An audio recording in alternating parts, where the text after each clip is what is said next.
Hello, hello, hello. Christy here from version of you 2.0. This is week number 2 of our mindset challenge. I've got my puppy here with me. I'm so shiny today. Anyway, so I wanted to jump on really quickly because I wanted to continue these really quick, snack-sized chunks of some mindset work that you could do.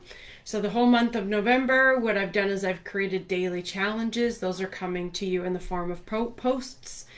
And each week, I'm going to come to you, either myself or a colleague of mine, Jen, with just a technique that you could use. So today's technique, or for this week, what I would like you to practice is a particular breathing technique that really helps to pull you out of this state of overwhelm and anxiety.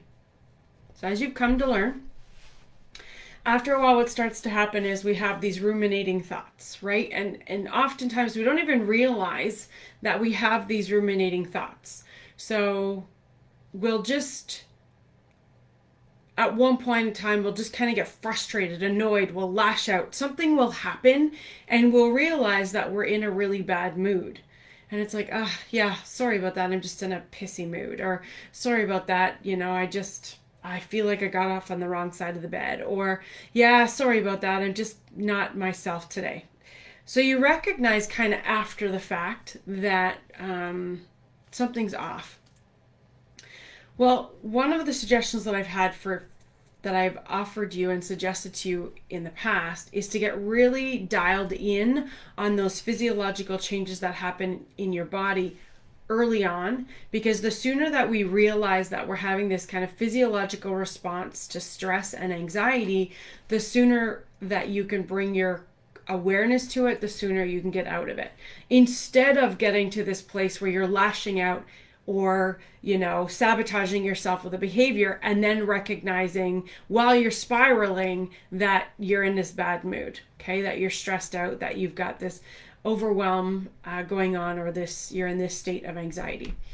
But when you recognize that you're in this state of anxiety, so as you get really dialed in on the physiology, so the chest starts to get tight, you feel constriction in the throat, you feel starting to get some knots in your stomach, you feel tightness in your shoulders or in your neck, you may feel heat rushing from your chest into your cheeks. Whatever your physiological responses are, and what I mean by that is the early physiological responses, as you start to get dialed in on that, here's a technique that you can learn that can help you to kind of pull yourself out of that. And it's really simple. You breathe in through the nose twice and you exhale through nose or mouth. Okay? And the purpose here is we want to eliminate some of the carbon dioxide that you have inside your body.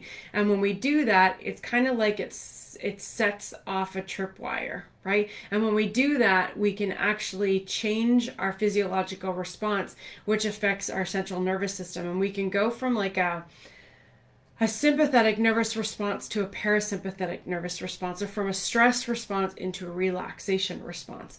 So it's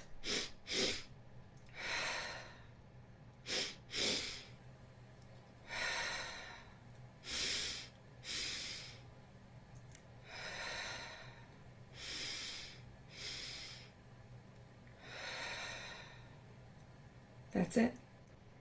Okay? Have you ever noticed little kids do that when they're trying to calm themselves down? Babies, like after they've had a temper tantrum, they'll go, right? Well, that's their brains setting off that tripwire to try and pull them into that parasympathetic response. Now, if breathing in through your nose is not going to work for you because you're suffering from allergies or you don't get the same kind of depth of breath as you would from breathing in through your mouth, breathe in through your mouth. Okay, I'm fine with that. Don't worry about that. But in essence, what I'm trying to get you to do is it's 2 breaths in through the mouth and 1 longer exhale. Okay? Let me know how you make out. I want you being very cognizant of the sensations that you're starting to feel this week. If you're starting to get a little pissed off, if you're starting to feel a little triggered, If you feel like you've gotten off on the wrong side of the bed and you don't know why, and I can help you with that down the road, so remind me of that in the comments. But when you start to realize that you're just feeling off, or when you're very overwhelmed, when you can't sleep, when you're restless, focus on these breath techniques. Now, it's not going to help you to fall asleep, but by pulling you into the parasympathetic response, that will help you to fall asleep. So my suggestion is, if you're having trouble sleeping and you're kind of wound up, work on the breathing technique, but focus on the breathing technique instead of focusing on anything else. And that will help to lull you to sleep. Okay? Anyway, here's to showing up for you. Have yourself a fabulous rest of your week. Peace.